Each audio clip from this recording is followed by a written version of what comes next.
You know those high-level meetings you hear about happening way up in the Swiss Alps? Well, they're not just for world leaders and big-shot CEOs.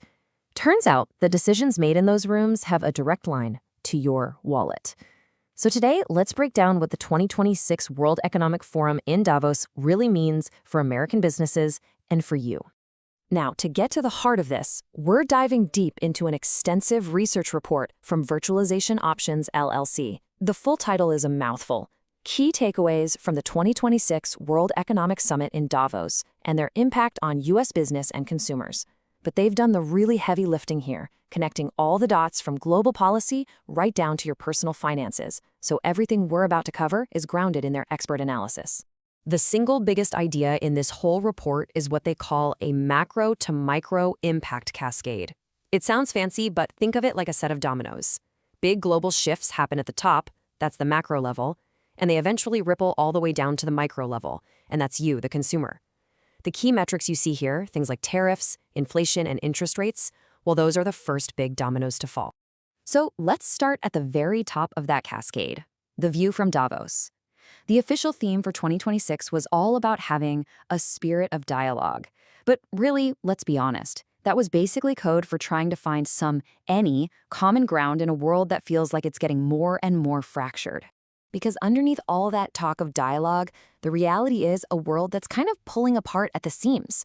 We're seeing new tensions between old allies, fierce competition for resources, and the rise of middle powers like Brazil, India, and Indonesia, who are, rightfully demanding a seat at the big table. The key takeaway here is huge.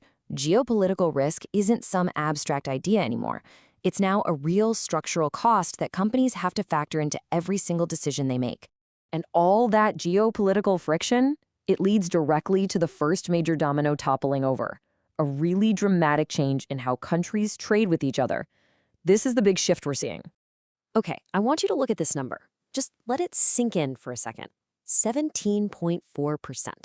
This might be the single most important figure from the entire report, because this, my friends, is the new average U.S. tariff rate.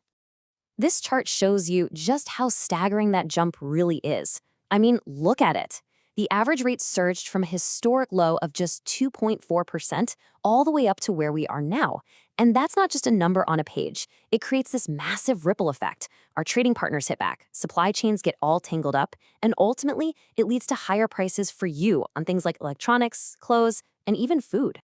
So, in the face of all this chaos, how are American businesses supposed to compete? Well, the game has totally changed. This isn't just about tweaking things anymore, it's about innovating just to survive. This right here captures the core mindset shift perfectly. For decades, the playbook was all about just-in-time efficiency, making supply chains as lean and cheap as possible. But that system, it's fragile. The new reality demands a just-in-case strategy. That means building in backups and resilience to handle shocks, even if it costs a bit more in the short term. So how are companies actually building this resilience? The report points to 3 strategic pillars. First, AI integration. This isn't just a buzzword anymore. It's a must-have for managing logistics. Second is supply chain diversification. That's the just-in-case model in action, making sure you're not totally reliant on any one country. And third, sustainability. This is now seen as a key driver for long-term value and for attracting investment.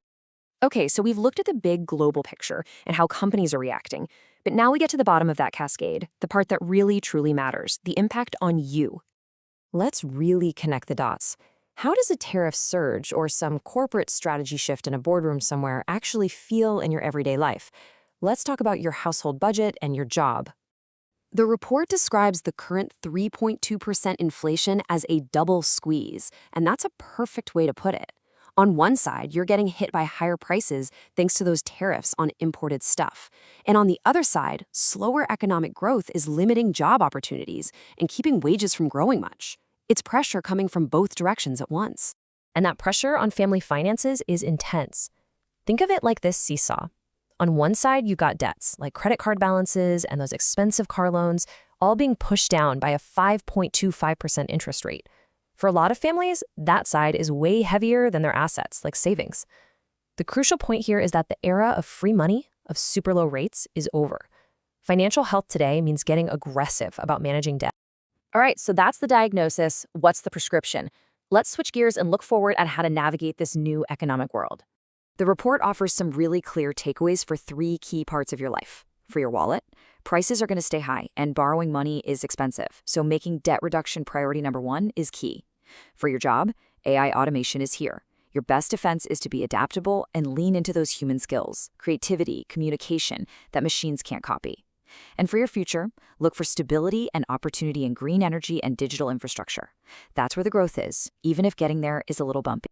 So, if there's just one thought to take away from this whole breakdown, it's this quote that ends the report. The era of predictable growth is over. This is the era of adaptability. In a world defined by constant change and uncertainty, the most important question this leaves us with is, how will you adapt?